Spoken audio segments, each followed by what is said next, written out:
it's Girls Camp. Hello, everyone, and welcome to the Girls Camp podcast. I'm your host, Haley Rawl, and today we are talking about The Secret Lives of Mormon Wives, Season 2. I feel like this season has even more to unpack the Mormonism of it all than Season 1 even did. And if we're talking about high metrics of things to unpack, I would say Season 1 of The Secret Lives of Mormon Wives is pretty high up there. And like I said, I think we have even more to talk about today. What are my credentials to share my opinions on The Secret Lives of Mormon Wives? Well, I am a 29-year-old ex-Mormon woman myself. I live in Utah, born and raised in Utah. I actually have a lot of connections to these women, personal connections, as is probably the case for anyone born and raised Mormon in Utah. It is a very tight-knit community. And also talking about the effects of Mormon doctrine and Mormon culture on this particular age and regional demographic is kind of my bread and butter here on the Girls Camp podcast. My CTR sourdough loaf of bread and butter, as per Whitney and Michaela's loaves in the Great Mormon Bake Off in episode, I don't know, but if you've seen it, you remember. I'm going to be working in somewhat chronological order throughout the season with my thoughts and feelings. So if you are trying to avoid spoilers, I'm talking about things that happen in the show, but I don't know. If you've only watched the first few episodes, maybe listen for a little and then turn this off, go finish, and come back. I'm also sprinkling in some listener thoughts.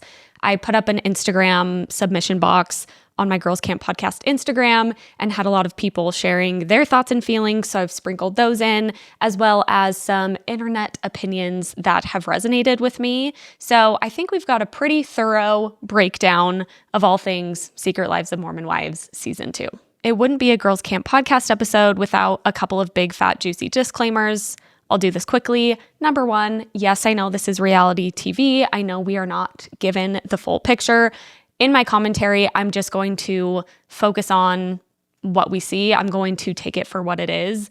But I think we should all approach this with the thought in the back of our minds that we are not seeing the entire picture when we watch reality TV. Number two, I really feel for these women. I've talked about this before. I feel defensive of them, and a lot of commentary I see about the dynamics that are at play in these women's lives, I think misses how deeply Mormonism plays into these dynamics. And I'm going to do my best to focus not on the drama, but on the dynamics, particularly the ones with religious Mormon undertones, which, spoiler alert, I do think is most of them. I wish these women all the best. I can't imagine the level of scrutiny that they're facing. I know it comes with the territory.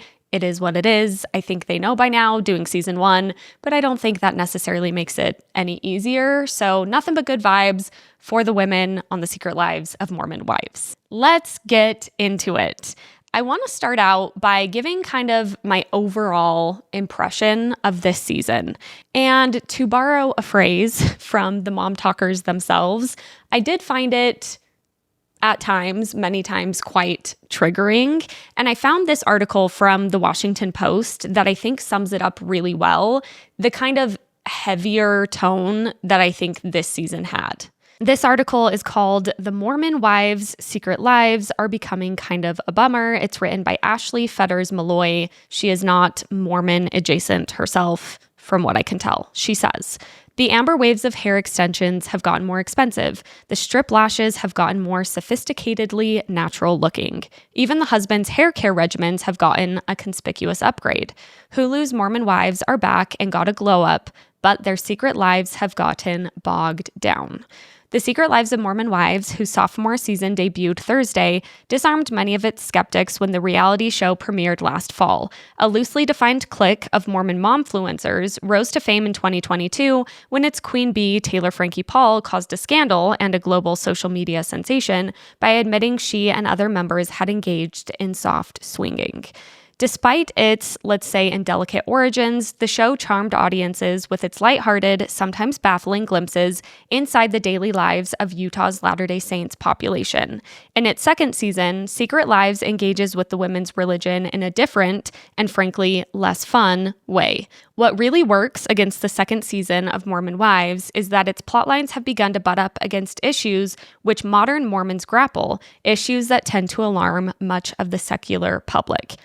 Yes, I actually found this article by way of the Ex-Mormon subreddit, and the person who posted this article said, yeah, it is kind of a bummer, and us ex-Mormons know that because we lived it. And I think that kind of sums up a lot of what watching this season was. Don't get me wrong, there's a lot of entertainment, there's a lot of more lighthearted, funny moments as well, but I think watching the actual fallout of Mormonism, of people grappling with things that maybe Mormonism didn't invent, sometimes yes, but at least Mormonism really exacerbates. So watching that as an ex-Mormon, it just hits a little bit different. I also saw a TikTok of a woman saying, a Mormon woman, and she posted and she was like, watching season 2 of Secret Lives of Mormon Wives, and I just can't help but thinking that all their problems would be solved if they just actually followed the Mormon religion that they proclaim to be a part of. There's so much wrong with that, I can't even begin. But I think that says a lot about what these women are dealing with. And although they are now on this global stage, they really have completely blown up in popularity. They are still dealing with that sort of judgment in the places that they came from, perhaps among family members. I mean, in Taylor Frankie Paul's case, I think we know for a fact amongst family members, amongst friends, that is from whence they came, that sort of attitude that I think was really epitomized in that woman's TikTok. I also think the storylines that we're working through in this second season, Taylor working through her sex shame, her relationship with Dakota, Jen dealing with very serious mental health issues and even a faith crisis, Michaela processing sexual assault as a teenager, Demi's infertility.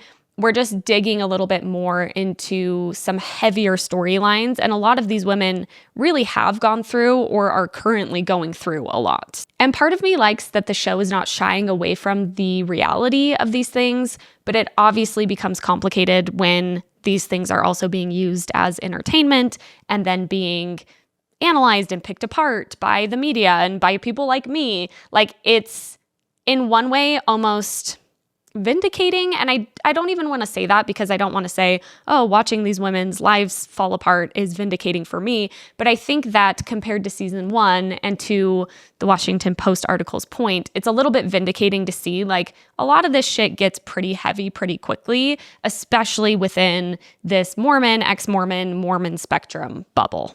And that's not even to mention perhaps the biggest bummer of all this season, which is the friendship dynamics. And I think there are some bright spots that I'm excited to talk about, but I think mostly the friendship dynamics were really hard to watch and really sad.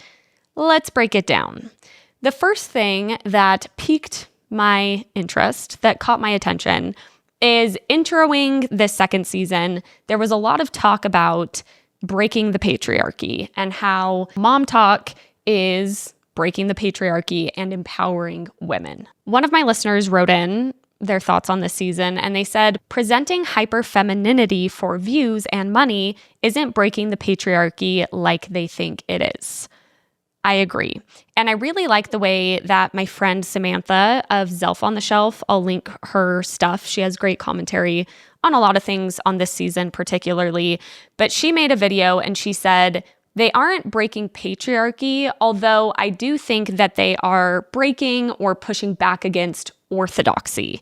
And I think that's a really good distinction because when I look at these women and what they're doing, being the breadwinners in their families, pushing back in some ways against modesty culture and purity culture and things like that, I do think that that is pushing back against Mormon orthodoxy in a way that I think is valuable and in a way that I think will probably end up moving the needle in some ways. I mean, I'm not saying these two things are correlated, but we just saw the Mormon church now has tank top garments. And I'm sure that was a long time in the making, but it used to be that endowed women, so most of Mormon women beyond young adulthood, had to wear cap sleeves. They couldn't wear tank tops. Now Mormon women can.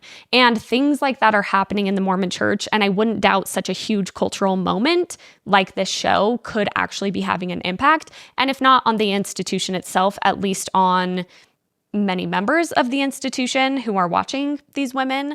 But I don't think that it is pushing back in the ways that they maybe think it is on patriarchy. And I also think that coming from a Mormon bubble, like I also come from, I can see that that is kind of like an initial step of like stepping more into your power as a woman, of being a career woman, etc. I forgot about a joke I was going to make when talking about my credentials to be speaking about these women. And I was going to say, I also have fake boobs. I just recently got a boob job. So I am not coming at this from my high horse by any means, though I'm doing my best to learn, deconstruct, unpack. But I think that within the bubble that they are in, I can see how they feel like what they're doing is really radical and really against the patriarchy, though from an outside perspective, it is maybe less so. One of the first things that we see in this season is the Zach and Jen attempt at reconciliation. We kind of meet them where they are after the fallout of the first season, where Jen went to a Chippendale show, was verbally abused and berated by her husband because of it, and we kind of left off not knowing where they were going to go from there. We find out they've been separated, but Zach comes back. He says he's dropping out of medical school to support Jen and her journey in mom talk.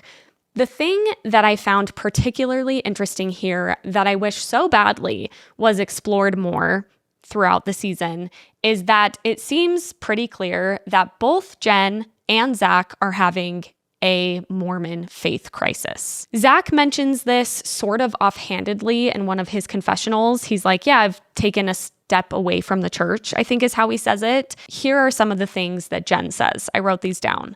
She says, after the fallout of season 1, I distanced myself from the church. I also distanced myself from God. And she says she is in the midst of spiritual warfare. I really wonder how much this is affecting Jen's mental health that we see really devolve in a really terrible way throughout the season. Because if you've experienced a faith crisis, you know that that is a very difficult thing on your mental health, particularly in the situation that she's in with a marriage that she doesn't know is going to work, with young children.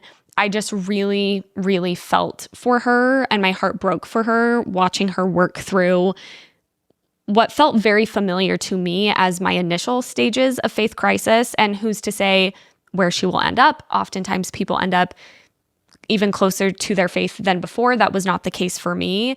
But remembering that devastation of shit really hitting the fan, and then on top of it all being like, I just don't know if church is doing it for me, I don't even know if God is doing it for me, is really complicated. She also said, when talking about God in that same instance, she said, I feel like he's quiet right now, and I just wish he would lead me to what I need to do. As someone who now no longer believes in God, at least in a traditional sense, I felt so sad for her in that moment, because I feel like when you are dealing with these really intense things, you've been told your whole life that that is what God and the Savior are there for. They are there to guide you through hard times. They are there to support you through hard times.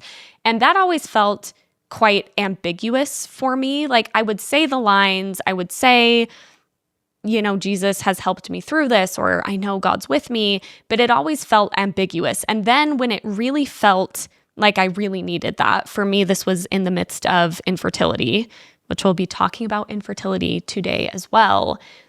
It felt so trite, and it felt so not real because I didn't feel like anything was helping me through, if that makes sense. And it felt like I was trying to do the things I thought I needed to do, but they weren't helping, and it almost made it worse.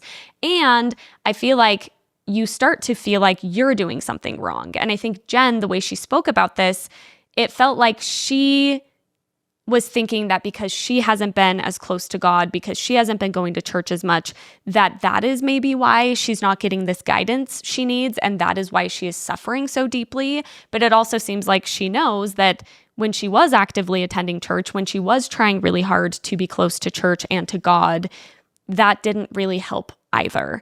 And it's just really fascinating watching that play out, even though we only got these little bits and pieces of it. And I'm super curious if the show will ever delve more into faith dynamics, because for a show called The Secret Lives of Mormon Wives, there's a lot of Mormonism, a lot of cultural Mormonism. But as far as like really asking the cast, like, what do you believe and why? I don't feel like we've seen a lot of that. But I wonder if as these women start experiencing this more and it gets brought to the surface, if we'll see more of that in seasons to come. On a little bit more of a lighthearted note, although I guess perhaps not for Taylor, let's talk about Dakota and Jenna, because another big cliffhanger of season 1 was, did Dakota cheat on Taylor Frankie Paul with this mysterious Jenna? Well, it turns out the Jenna is Jenna Jarvis, who has actually been on the Girls Camp podcast. I can link her episode below. She's so lovely. I really love Jenna. But she, unbeknownst to her, had some overlap in her dating Dakota and Taylor getting together with Dakota. I actually only have a couple funny Mormon cultural quirk thoughts here for this whole saga. Very sad when Taylor found out it did overlap and Dakota was lying. But the things that stood out to me are, number one, Dakota saying that he and Jenna dry humped. Jenna, when telling Taylor what happened, having to say that they did hand stuff, but didn't go all the way. It was very much giving Bishop's interviews when you are a young Mormon adult or even teenager, and you're trying not to have sex because sex is the worst thing you can do outside of marriage, but you are doing other things instead of sex, like dry humping, like hand stuff, and then you have to go to your bishop if you want to repent and say like, yeah, like I messed up. And they're like, well, what did you do? And you're like, well, we did hand stuff. It was giving that energy, and that's not funny. It's terrible that that has to happen in Bishop's interviews. But I was just thinking about watching on national television this grown 30-year-old man saying, yeah, we dry humped in her bedroom, and just how Mormon that is. Speaking of very Mormon things, did anyone catch this? I'm very glad someone wrote this in my submission box, because I may have forgotten to touch on this. Taking the mistress, referring to Jenna, to a trampoline park and dinosaur museum has me cry laughing emoji. The fact that Jenna and Dakota went on a date to the trampoline park and the dinosaur museum. I was just talking about this with my husband before he walked out the door, because it just feels, again, like this weird infantilization of Mormon young adults, especially Mormon adults who are not married yet. And this has been top of mind for me because I interviewed this woman named Sam, and she was talking about being a young single adult as a Mormon. She was like mid-20s in her career, working this like really intense career in the ER as a trauma therapist. And then she gets a text that says, hey, all the young single adults are meeting up. We're going to have otter pops. And she was like, excuse me? Like, I'm a grown adult. Why am I going to an otter pop activity? But I think this is a thing that happens in Mormonism, where the normal milestones, I guess, of normal's even a hard word, but the typical milestones of most adults, like you begin having sex. And if you're partnered with someone, you have sex. Well, the Mormon version of that is dry humping, or you go on a date to dinner, where the Mormon equivalent of that is a trampoline park or a dinosaur museum. It's just a weird thing. And I don't mean to speak down on dry humping, because I was dry humping my little heart out all throughout high school and up until I got married and could have sex. And I always found it kind of embarrassing. It's very Mormon, of course. And I was talking to a sex therapist about this, and she was like, actually, dry humping is great because it is a very safe way to like have a sexual experience, especially for women. And I was like, you know what? that's true. And I can support dry humping. And with all of the unplanned pregnancy, I guess, yeah, I think Taylor's was unplanned, but also we see with Jen this season, hey, maybe there should be some more dry humping and less actual intercourse. All right, now it's time to talk about the infamous barbecue scene with Taylor, Frankie, Paul's family. This is a scene where we see a lot of dynamics coming out of how Taylor's family views her situation with Dakota. They're all sitting around the dinner table and kind of attacking Taylor and telling Taylor that she should give Dakota another chance. I actually gasped when this happened, but they're talking about what's going on, and Taylor is telling her family, I feel really hurt and betrayed because I found out that my boyfriend, so I thought, Dakota, was coming over at night to have sex with me while he was taking this other woman on dates and also hooking up, which is Mormon lingo for not having full sex, but doing other things like hand stuff.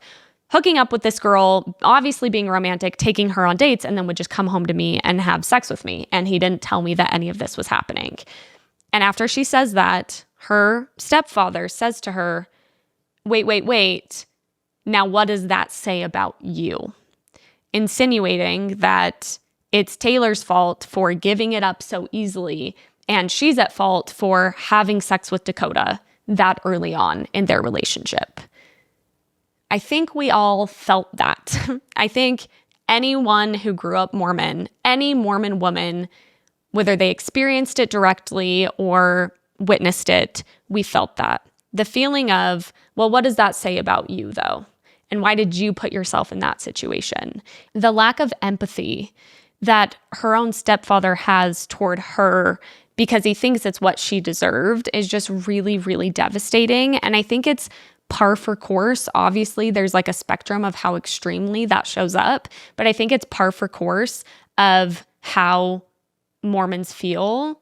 Her brother popping in here for his 30 seconds of screen time to be a complete and total asshole was also super shitty. I don't think Taylor's mom showed up in a great way in that circumstance at all.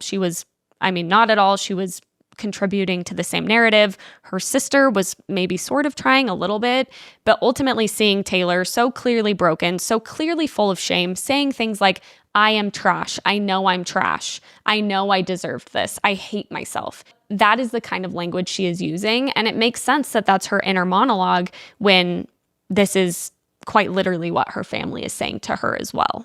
This put a lot of pieces together, I think, for how deep the sexual shame goes for Taylor since everything that came out with the soft swinging. It seems very clear that she can't forgive herself. And I found myself thinking, the swinging thing was complicated because it ended up that there was lack of consent.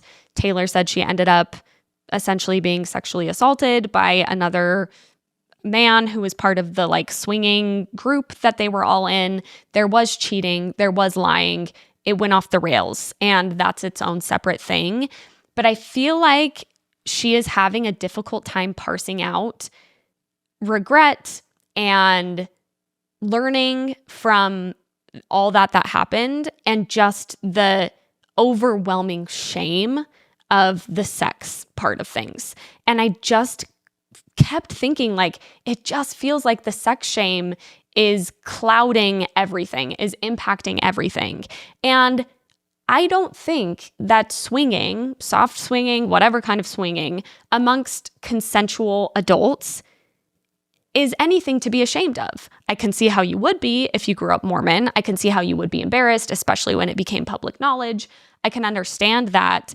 But just seeing that layer of how there are so many people in this world who practice non-monogamy, who go to swinging parties, but doing that within the Mormon context just makes it so much more taboo, so much more embarrassing. And I just want to almost grab Taylor by her shoulders and be like, you don't need to be ashamed of that. You don't need to be ashamed of that. Right before I hopped on to record today, I was watching a Mormon Stories panel where they were talking about the soft swinging and the Mormonism stuff. I was actually going to join today and it didn't work out. Hopefully future commentary on Mormon Stories to come. But Natasha Helfer, who is the therapist that actually is in the series, she's Michaela's therapist, she was saying that in the Mormon brain, we don't see doing something and not liking it or wishing we did something differently as learning and as valuable information. We see it as something to be ashamed of and something to be embarrassed of. And that was even a huge paradigm shift for me in my own life. But just thinking about how different it could have been if that could have all happened and everyone could have just learned and moved forward, instead of what we are trained to do as Mormons, which this is a very terrible thing. You have to repent of it. And not only do you have to repent of it, but you have to feel really, really shitty about it. And you have to feel really shitty about yourself. If you do something bad, you need to feel like a bad person. Was that explicitly taught? Maybe not explicitly, but I think you'd be hard pressed to find a Mormon who doesn't feel like a bad person when they do something that they wish that they didn't do. And it's just all comes back to shame. There's also such a fine line in Mormonism, especially as a Mormon woman, especially when it comes to virtue or chastity related things, between you are a child of God, you are so loved, which is part of what Mormonism teaches you, but if you give up your virtue, then you are trash. Like Taylor using the word trash, it makes complete sense, because guess what? Most of us as young Mormon girls were getting the licked cupcake or the chewed gum lesson, where the teacher would have some cupcakes, lick one of them, and then pass them around to eat. And then the person with the licked cupcake was like, I don't want to eat this. And they're like, yeah, that's what it's like if you have sex before marriage. That's how your husband will feel about you. Your husband will think you're trash, will think you're broken, will think you're chewed up gum.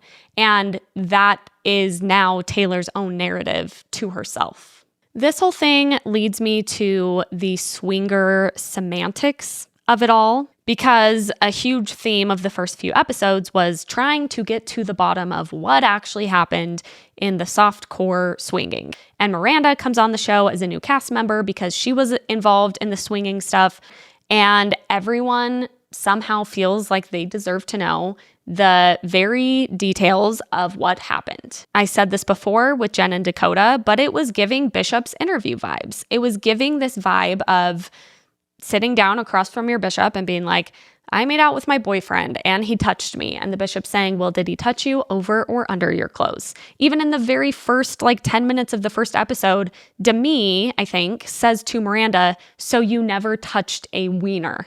That is the question she asks her. So you never touched a wiener. Like, why? I know why. It's this weird confessional Mormon complex of I need to tell people the specific details so that people can judge me accordingly to those specific details. And obviously, Miranda, it sounds like I wasn't following it all that closely when it happened, but in the fallout of Taylor coming online and saying that they did the swinging, she denied. I can completely understand where that impulse came from. She didn't choose to share that information. That was devastating information for her life, for her family. She ended up getting a divorce, probably for the best, based on the Halloween party antics. But all of that to say, just this need for everyone in their lives to have these very specific sexual details felt very Mormon. I also think the swinger stuff, probably ill-advised, probably jumped in too quickly to that. It seems like there was a lot of alcohol involved. And again, it ended up going pretty quickly to lack of consent. There wasn't a lot of communication and clarity and things like that. I don't think any of them were probably in the place to be exploring that way. However, it is so understandable why Mormons who get married young, who oftentimes only have one sexual partner who they're married to, why they would want to sexually explore and why they would feel like that is a good way to do that. I just really hate, because I think it's steeped in stereotypes and prejudice toward people who do practice ethical non-monogamy in healthy ways. But I also just really hate when people are like, oh my gosh, I could never, especially amongst Mormons, because yes, again, I don't think it's the best way to go about that. I don't think ethical non-monogamy is for everyone. I think a lot of Mormons, like speaking for myself now as an ex-Mormon, I don't think I could get to that point, probably in a lot of ways. It's not something I want either, and you don't have to want that, but also because of like how much the Mormonness is still ingrained in me and like how much I would have to unpack to even be able to get there, if you catch my drift. But I just don't think that there should be so much shame and embarrassment in swinging if it was consensual and done in a healthy way. Let's talk about the Halloween party. Oh, the Halloween party. Top tier TV. And although, yes, there are some still troubling things at play, it was at least really fun to watch. And just like, you couldn't write better reality TV. Hats off to the producers on that one. Miranda in her crab costume, using her crab claw to point Chase out the door, was iconic. Brett, who seemingly had waited his whole entire life for Demi to say that someone had put hands on her, the way he was literally mobilized within a millisecond to sprint down the stairs and confront Chase. And perhaps my highlight of the season, which is Jordan. I went to school with Jordan, by the way, Jordan Adakara, saying, take ownership. I've like kind of had that take ownership thing like in a loop on my head. Like I cannot get it out of my head. I think it's so fucking funny.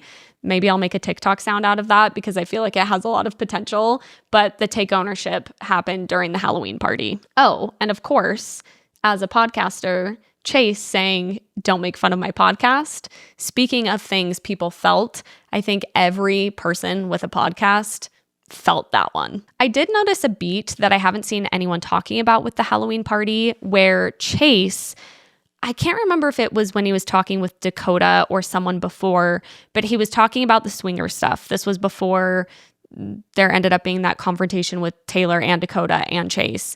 And Chase was saying, I was a return missionary. I went on a Mormon mission. I had been married in the temple. And then all of the sudden, Taylor gets on TikTok and tells the whole world his business of being a swinger. And that would really suck. And I think Chase showed up. Obviously, I mean, how much is there to say? If you watch the episode, you know, Chase has got his issues. He did not show up in a respectful way. Him thinking he had a gotcha moment with Taylor and being like, well, what about, you know, tell him what you said to me at the gym. And she's like, I told him I had a sex dream. Everybody knows. I've admitted it to the cameras. And he was like, oh, well, shit. Him thinking the sex dream was somehow some huge thing anyway is its own thing. But I do feel for Chase in the sense that leaving Mormonism is very, very difficult in and of itself, and him not being able to tell people in his own life on his own terms and the assumptions that would be made about him by friends and family, that would just be really intense. The Jen pregnancy.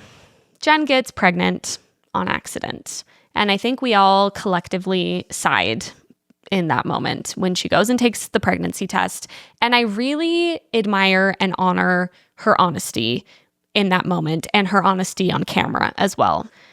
Here are some of the things she said. I should be happy looking at this, but I'm not, as she's holding the pregnancy test. And then in her confessional, she says, I'm stressed out of my mind with the thought of me being pregnant. The last thing we need is another baby. If this ain't Mormon, I don't know what is. Not necessarily the accidental pregnancy, though I do think that that probably happens more often in Mormon marriages. But this feeling of having a child probably too young, and when you're in a hard spot, when you haven't figured out your own life, when you definitely haven't figured out your own marriage, and when she already has 2 other children to take care of, knowing the physical toll that pregnancy has on your body, even in the best circumstances, the mental toll. And I just really felt for her in that moment. Even after going through years of infertility, I still have moments where I feel so ill-equipped to be a mom, where I wonder about my timeline of motherhood, if I grew up in a different place with different cultural pressures, etc. I just think that's a really relatable feeling. And particularly in Mormonism, which is all about having babies and being a mom, I think that was important that she was able to admit that. And I'm sure this baby will be so loved and so loved. However, it does make things much more complicated with her marriage. And I think that's also really relatable because whether or not a baby came unplanned, I think it is almost an epidemic at this point where Mormon women get married young, have kids young, find themselves in toxic, abusive marriages, but because they have children, things are a lot more complicated. Divorce becomes more complicated. It's more complicated financially. And of course, the children suffer. So although it's not that situation particularly, I think that speaks to something that happens very frequently, similar feelings that happen in both Mormon and ex-Mormon culture. The sex party. Lots of thoughts on this sex party. In case you missed it, Layla can't seem to orgasm with a partner. She always clarifies with a partner, so please God, let that woman be orgasming at least on her own. But she wants to orgasm with a partner. Super fair and super cool that she's open and honest about that. She now has a new boyfriend, Cam, Bishop's son, Cam, son of a Mormon bishop, and he's not getting her there. And I cannot say I am surprised. I'll leave it at that for my commentary on Cam. So Demi throws a remove the taboo sex party in an attempt to help get Layla there, to talk about all things sex, to keep removing the sex taboos of Mormon culture. Though a noble effort to remove sexual shame, and I think something that much needs to be done, I actually feel like this sex party kind of put the sexual immaturity and repression on display. And this is not coming from a person who is so sexually enlightened and mature. The sex stuff, particularly, I mean, I've talked about it a lot already on this episode. The sex stuff goes deep. But watching those women like giggle and ogle at the sex toys on the table and the way they were so uncomfortable with like pretty basic like sensation practice with each other, they just seemed really, really uncomfortable, though they are, I would say, seemingly from the outside, these very sexual women. I actually wrote something about this because I want to write my first Substack essay on this matter, and this will just help me get my thoughts out a little better. This party really showed the weird Mormon dynamic that sometimes bleeds into ex-Mormonism, where women are simultaneously sexually repressed and also hypersexual. On the surface, everyone looks so confident and sexy, boob jobs, full glam, low-cut dresses, lots of open talk about sex. But underneath it, there's often still this very rudimentary relationship to sexuality. It's not actual sexual liberation. It's a performance of sexiness that was shaped by years of repression. Sex is still the center of everything, but it's often not grounded in personal agency, consent culture, or embodied pleasure. It's more about validation or undoing purity culture without really unpacking it. It's like we were never taught how to have a mature, healthy relationship to sex, just how to fear it, and then later how to market it, but not really how to experience it as something safe, grounded, and ours. I feel so passionate about this as someone still so early on my own journey of all of these things. I've been thinking about this a lot since I got a boob job, I got breast implants, just thinking about how I relate to sex and to sexiness, and how I think I often can kid myself that reclaiming sex is something that it's maybe not, and that the real act of sexual reclamation is much more vulnerable, I guess. I've also been thinking about this a lot because I watched the series also on Hulu. Hulu should sponsor this episode, but it's called Dying for Sex, and it actually parallels Layla, her orgasm journey, just the orgasm part, but a woman finds out that she has a terminal illness and she also has not orgasmed with a partner in her life. She works through a lot of stuff around sex, and it was very very informative for me. I learned so much. It was very resonant in so many ways. And I don't think that the sex party was a bad idea at all. And I think that that's part of it, having more comfortability around those things. But it felt like whenever the sex coach was asking them to like tune into their own sensations, it was very difficult for these women to do. And that is very, very relatable. Another really interesting thing that happened during the sex party was there was an exchange between Demi and Taylor, where Demi said, I think because they were like touching each other with feathers like on their arms as part of the exploration or whatever, Demi said, I'm so straight, it's scary, or something like that. And then Taylor was like, yeah, well, I know I've kissed Miranda, and yeah, she's a great kisser, but it's not like I'm turned on by it or anything. I'm also very straight. And they just seemed so adamant about how straight they are. I think that could be a whole episode of its own with the queer phobia of it all within Mormonism, within this group particularly. Last season, there was so much discourse about Whitney's husband and people speculating he was gay. And you just see like the compulsive heteronormativity of Mormon culture. I'm going to direct you to Latter Day Les. I will link their Instagram account. They have some really good commentary on this, and I just need to see if I can get them on my podcast to break not just within the Secret Lives of Mormon Wives, but to break that all down. But that was something that definitely stood out to me, especially with the soft swinging background of how these women just seemed like they really wanted people to know how straight they are. This next section of what I want to talk about is entitled Justice for Michaela. I feel like a lot of people are noticing that Michaela seemed a little mean, or maybe even a lot mean this season. And I think that's fair. I think that it's true. And I'm not necessarily even justifying her being mean, because that's not cool. And that's never a good outlet.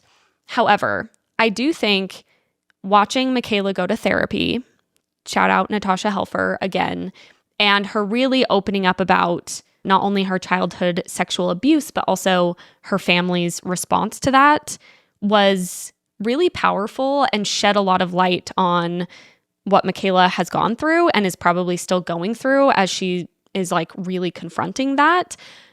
I also feel like it's worth mentioning here, she got pregnant at 16 by a man much older than her. I believe he was 22, which the show has very much steered away from, which I can imagine why. That's very problematic at the least.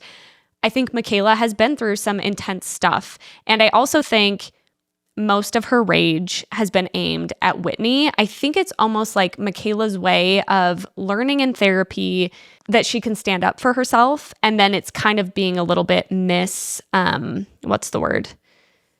She's putting that on Whitney, which it's not like Whitney's deserving of that, but I can kind of misguided, maybe like this misguided anger. But part of me feels proud of Michaela for embracing anger. I think she has a lot to be angry for. And I think that she felt very, very close to Whitney in a way we didn't understand.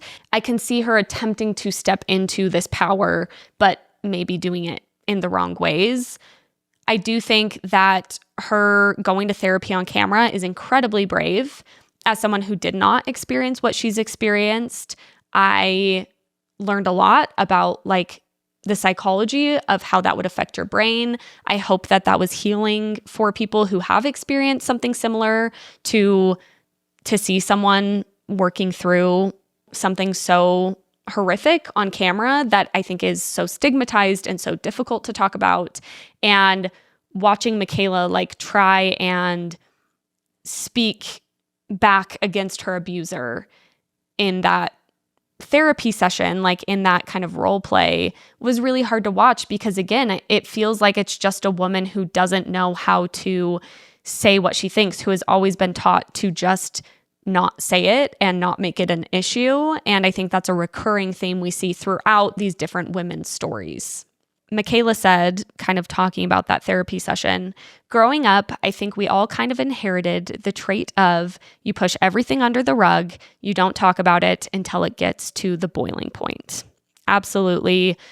I do think that's an inherited trait of many Mormon people. It's a cultural dynamic. It happens in families. It's kind of like push along, move along. We don't want to ruin anyone's lives. We don't want to rock the boat. And I appreciated her speaking to that so straightforwardly. There was one faith-specific conversation that happened. I get the trips mixed up. Forgive me. I didn't take this note and I didn't want to go back and find it. It might have been in New Orleans or it might have been in Arizona. I think maybe Arizona.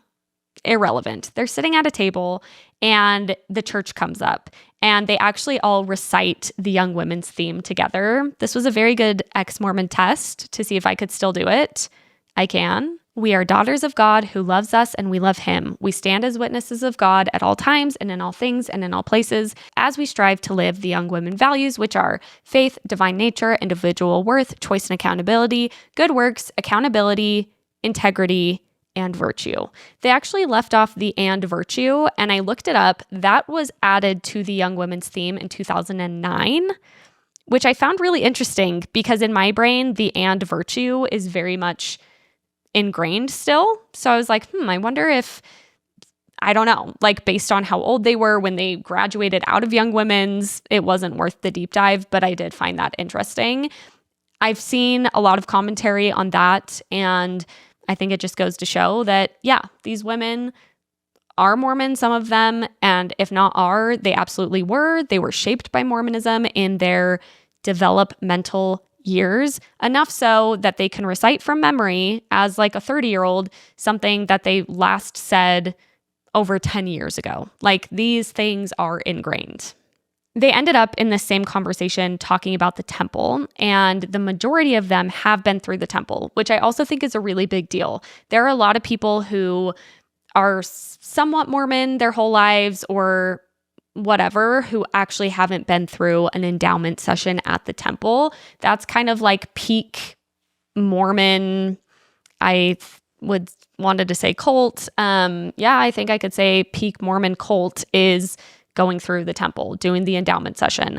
I have episodes on it. You can look it up on YouTube if you want to see it, if you don't know, but it's pretty intense to go through the Mormon temple. So knowing that so many of these women have reached that step of Mormonism, have gone through the temple, like they know pretty much as there is to know. That's kind of like the deepest you can get into it as far as like the ritual and practices.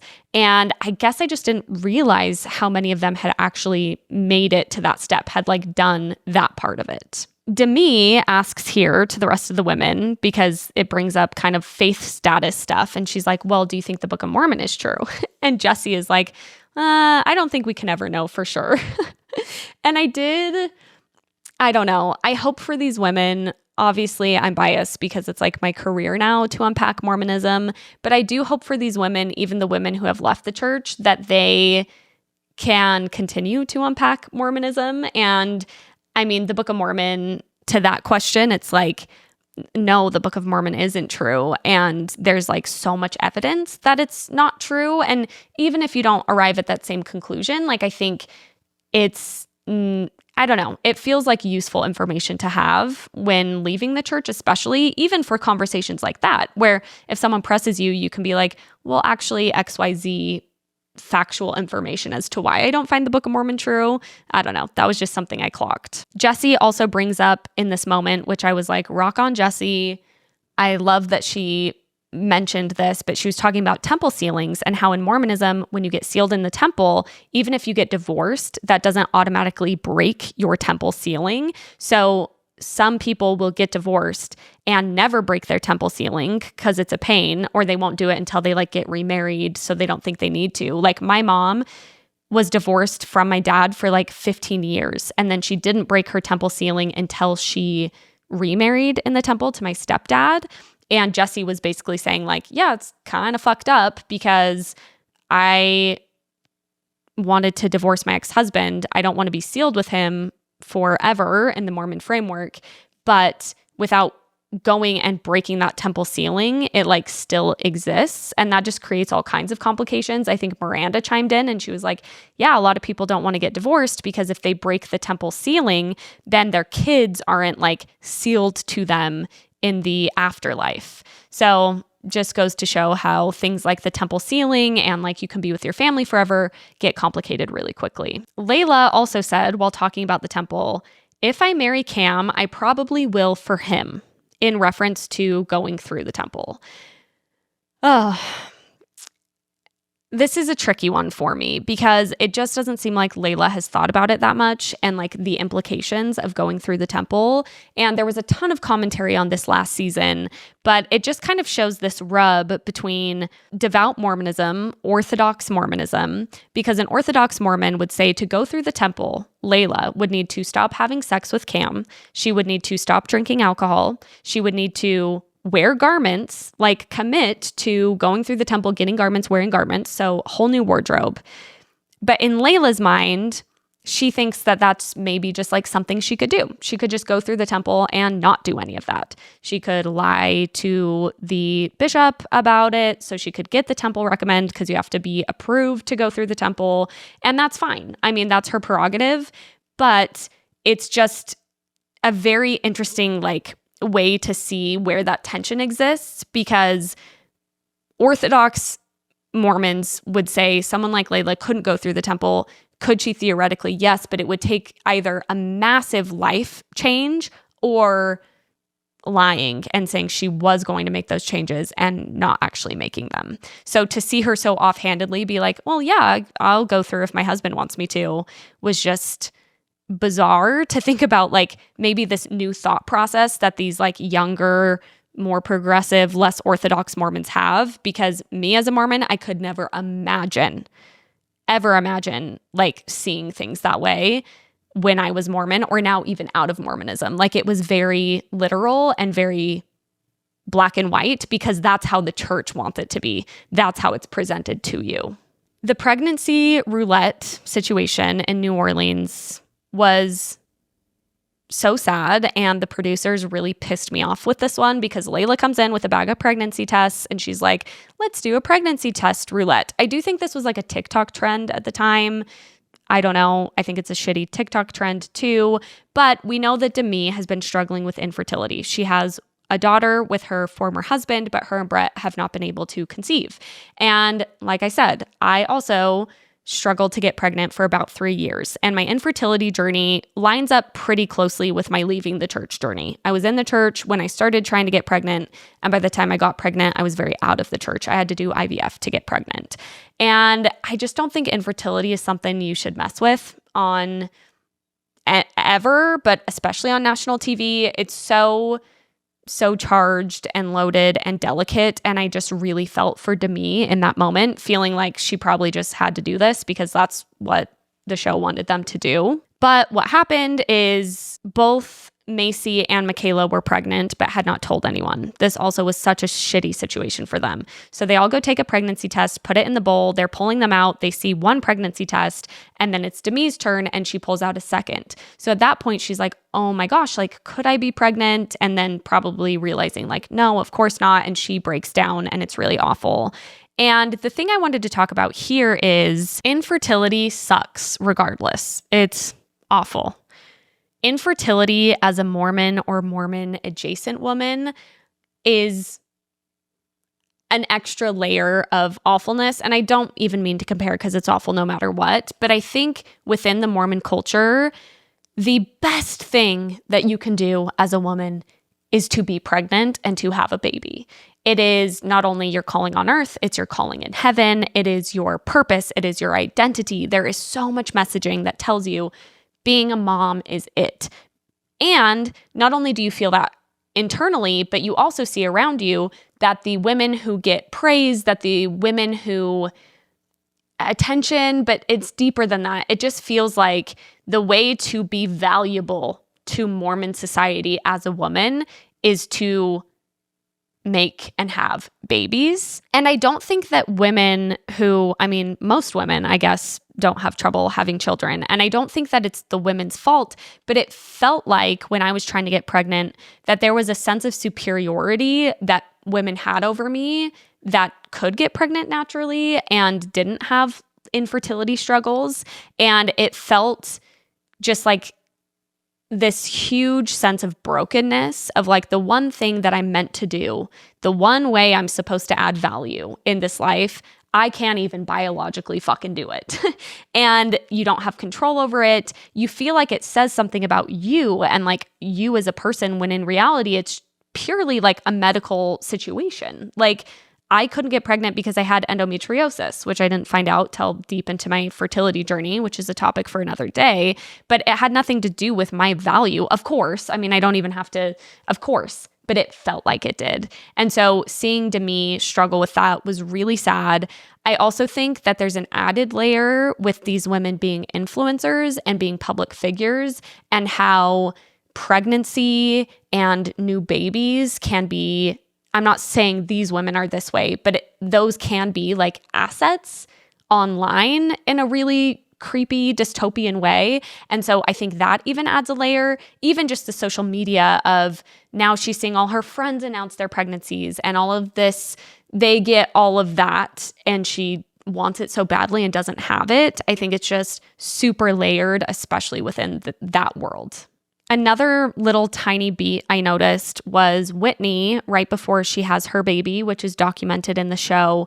She says that she was getting caught up in worldly things versus motherhood, and how being pregnant has kind of like brought her back to not worldly things.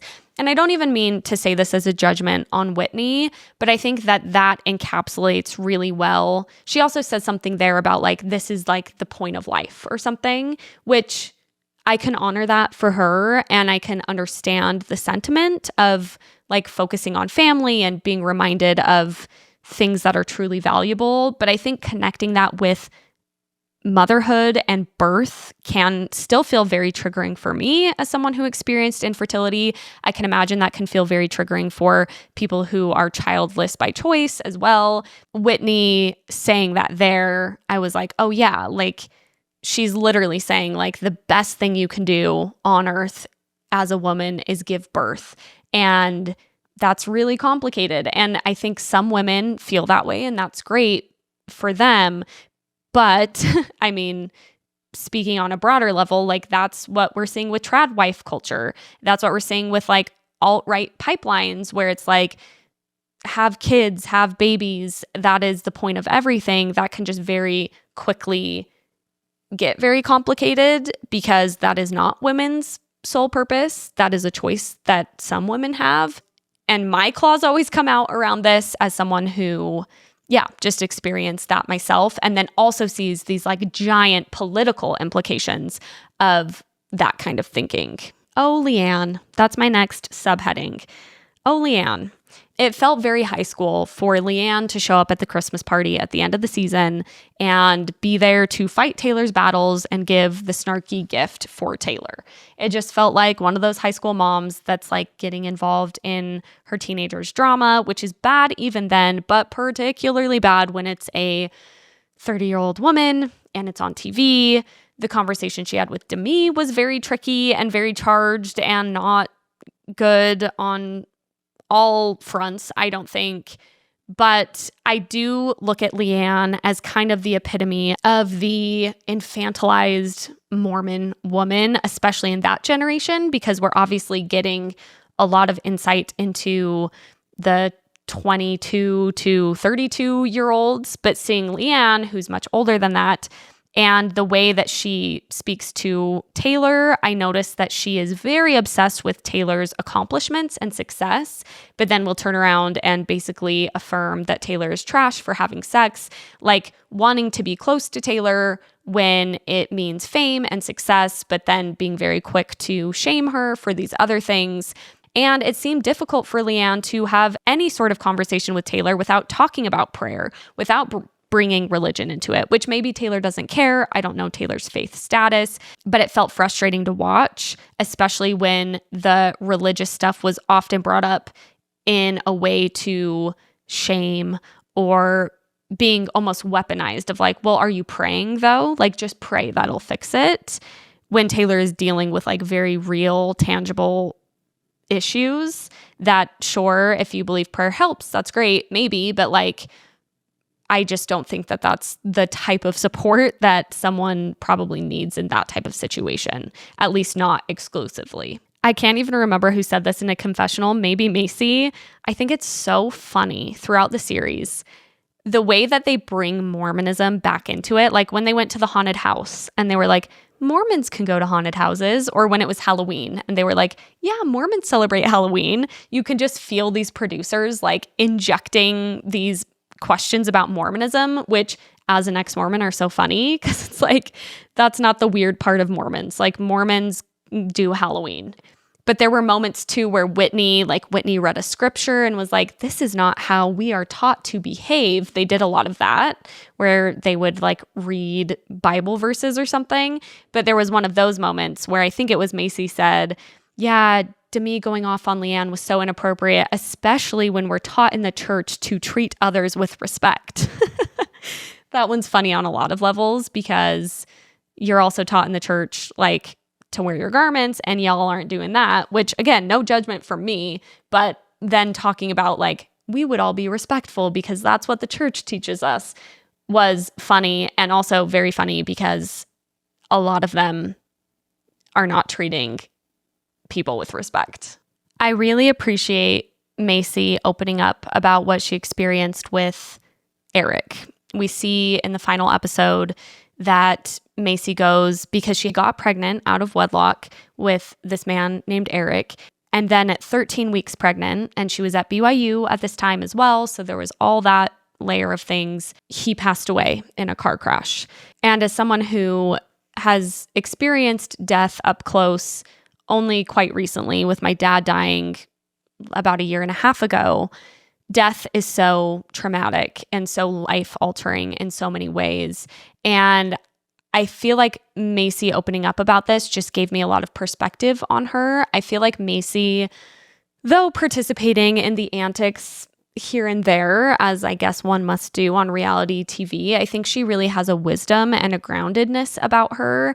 And I can imagine it's because she went through something like really, really earth-shattering at such a young age, and then needing to carry that child and birth that child. Like, that's just really, really intense. And I sense that it's put a lot of things into perspective for her. I also thought this was a really beautiful moment between Macy and Michaela, and getting that insight into their friendship when Michaela drove her to go for the first time to the site of Eric's death was really beautiful. And seeing that they could be there for each other in those moments is really hopeful. And I know there's a lot of dynamics. There's a lot to be said about the backstabbing and the awful way that these women can talk to each other. It's just really hard to watch. I found that one of the hardest things to watch this season is like how cruel they could be. The voting in and out was just bizarre. I would really like to think that that's like being played up for reality TV, and that's not how these women are really. But I think seeing Macy and Michaela in that moment, seeing that true friendship, I was so glad that Macy had Michaela, that she obviously felt safe to cry with and to hold. That was just really beautiful to witness. It made me excited to read Macy's book too. I feel like when I first saw she was writing a book, I was kind of like, okay, I don't know. But I feel like this has me intrigued to learn more about Macy and her life, and especially the Mormon stuff and the belief stuff. It seems like she still considers herself Mormon amongst the rest of the women, and I'd be curious how that all affected her beliefs. I think Mormon views on death are really interesting. Just believing in like an eternal life, and there's a lot of oftentimes like platitudes, like he was needed on the other side. I'm just curious how she worked through all of that, especially through the Mormon lens. The ending, I think, was dumb, and I'm annoyed. That Marciano guy, I don't want to utter his name or think about him for another second. He seems like the most obvious, to borrow a phrase from Mom Talk, again, clout chaser of them all. I know that some things have come out that Demi has accused him of sexual assault, which is terrible. I don't think any of that should be like fodder for TV. And then him saying he had sex with Jesse, which I don't believe. I don't know. That to me felt like too much, too much. I didn't like it. I feel like there's enough within these women's lives to make like a really interesting TV. And it feels like the producers are just like throwing these like kind of icky things into the mix that I don't even think are adding to like the experience of watching. I don't know. Who am I to say? I'm not a reality TV producer, but I am very interested to see how a lot of these things pan out for the women. But I find myself much more interested in Layla's sexual reclamation, in Jen and Zach's faith and how they navigate all of that, in Macy and writing her book. I don't know. The Marciano stuff really lost me. I didn't watch Vanderpump Villa, but we'll see. I can't say I won't be watching season 3 because I absolutely will. There is still so much I could say about this series. These were just the things that stuck out to me initially. Like I said, I'll keep you updated if I go do commentary about this anywhere else. I might go on Mormon Stories. Much to think about and very curious to hear the rest of your thoughts. I'm also particularly curious always in the never Mormon perspective, because as someone so steeped in Mormonism, ex-Mormonism, I'm always just like, how is everyone else making sense of this? How are these things coming off to people who are not attached at all? So, I'm on TikTok, get in people's thoughts and opinions there.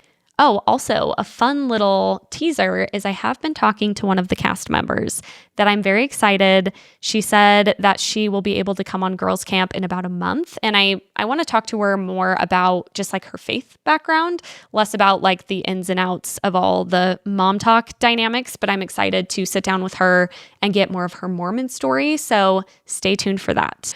Thank you for being here. If you're listening to the podcast, I also have a YouTube Girls Camp podcast, Instagram Girls Camp podcast. On TikTok, I'm Haley Rawl, always doing commentary and things there. I really appreciate you being here and would so appreciate a rating, a review, a subscribe. Oh, and I have a Patreon, patreon.com/girlscamp. If you want 2 extra episodes a month and chatting with the community, things like that, head over there. Thanks for listening. Talk to you next week. Bye. GIRL